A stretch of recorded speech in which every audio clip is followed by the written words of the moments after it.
বিষয়টা হচ্ছে এবার ভাউলস মানে স্বরবর্ণ, সেই ক্ষেত্রে কিন্তু আমরা বাংলাতে কিন্তু অ, আ, হস্র দীর্ঘ, হস্র দীর্ঘ আরও আছে, এটা পাই।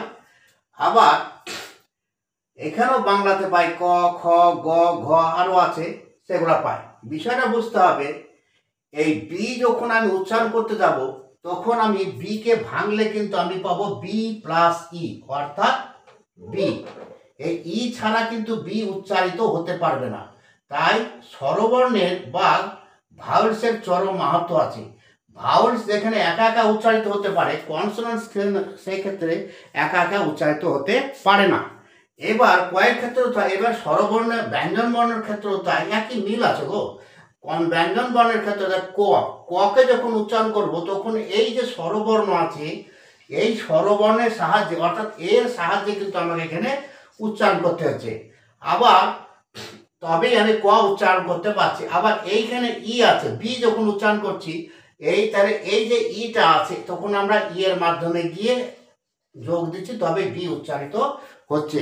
এবার কোথায় কোথায় এ ব্যবহার করা হয় সেটা লক্ষ্য করো।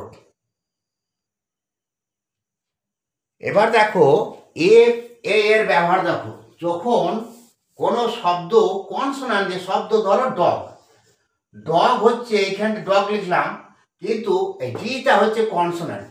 যখন আমরা একটা ডগ বলবো তখন আমাকে কিন্তু লিখতে হবে এ ডগ। এরকমই উদাহরণ দেখো, কনসোনান্ট দিয়ে শুরু, যেমন ক্যাট, তাহলে আমরা কি লিখবো এ ক্যাট। র্যাট, তাহলে আমরা কি লিখবো একটি র্যাট, এ র্যাট। আবার এ ব্যাট, মানে এগুলো হচ্ছে কনসোনান্ট দিয়ে শুরু। এখানে যখন আমরা সিকে ভাঙতে যাবো কিন্তু আমি ই পাবো। তাহলে যখন এইটা হচ্ছে শব্দ, শব্দের শুরু হয়েছে ডি দিয়ে, অর্থাৎ ডি হচ্ছে কনসোনান্ট। তাই কনসোনান্ট দিয়ে যখন শব্দ শুরু হলো অর্থাৎ ডগ হলো, সেই ক্ষেত্রে একটি ডগ ইংরেজি হবে এ ডগ। আবার একটি ক্যাট ইংরেজি হবে এ ক্যাট। একটি র্যাট ইংরেজি হবে একটি এ র্যাট। আবার একটি ব্যাট ইংরেজি হবে এ ব্যাট। সব ইংরেজিতে বলে দিলাম। তারপরে দেখো এবার ইউ হলে কি হয় দেখো। আবার এই এর ব্যবহার দেখো, আমরা অনেক সময় লিখি ইউনিভার্সিটি, যখন এটা শব্দের শুরু হচ্ছে ইউ, এই ইউনিভার্সিটি যখন লিখি এই ক্ষেত্রে কেন এ হয় এটা আমাদের বুঝতে হবে।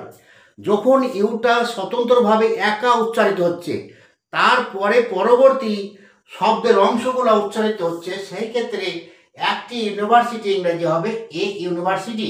যেমন ইউ উচ্চারণ করলাম, তারপরে আমরা ইউনিভার্সিটি উচ্চারণ করছি, তারপরে আমরা যোগ করলে কি হচ্ছে, যোগ করলে হচ্ছে ইউনিভার্সিটি। আমরা ইউকে স্বতন্ত্রভাবে উচ্চারণ করতে বাধ্য হচ্ছি, অর্থাৎ ইউ স্বতন্ত্র, যখন দেখবে শব্দের মধ্যে ইউ স্বতন্ত্রভাবে উচ্চারিত হচ্ছে তারপরে এইগুলো উচ্চারণ করা হচ্ছে, সেই ক্ষেত্রে একটি ইউনিভার্সিটি ইংরেজি হবে এ ইউনিভার্সিটি।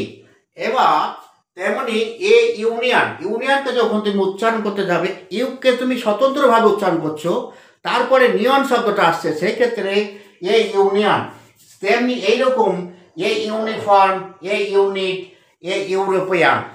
এর আর একটা ব্যবহার দেখো, ব্যতিক্রম ব্যবহার দেখো, বুঝে নাও সঙ্গে সঙ্গে। ইউনিভার্সিটির উচ্চারণটা দেখলে এবার দেখো ইউ দিয়ে একটা শব্দ আছে, সেই ক্ষেত্রে হচ্ছে আমব্রেলা, অর্থাৎ ছাতা। এবার আমরা যখন আমব্রেলা উচ্চারণ করি তখন এইভাবে উচ্চারণ, ইউকে আমি স্বতন্ত্রভাবে রাখতে পারি না, এরকম বলে না ইউ এমব্রেলা, তাও বলি না। আবার ইউ এমব্রেলা তাও বলি না। আমরা কি বলি, আমরা এটা বলি না, কিন্তু কি বলি আমব্রেলা, অর্থাৎ দুটোকে নিয়ে তারপরে উচ্চারিত হচ্ছে, অর্থাৎ আমব্রেলা। যখন দেখবে ইউ বিশিষ্ট শব্দ, ইউ যুক্ত শব্দ দুটোকে নিয়ে বা তিনটেকে নিয়ে উচ্চারিত হচ্ছে, সেই ক্ষেত্রে হবে অ্যান, হবে একটি ছাতা ইংরাজি হবে আমব্রেলা। কিন্তু ইউনিভার্সিটির ক্ষেত্রে কি হচ্ছে, ইউনিভার্সিটির ক্ষেত্রে ইউ কিন্তু একা উচ্চারিত হচ্ছে, তারপরে নিভার্সিটি উচ্চারিত হচ্ছে।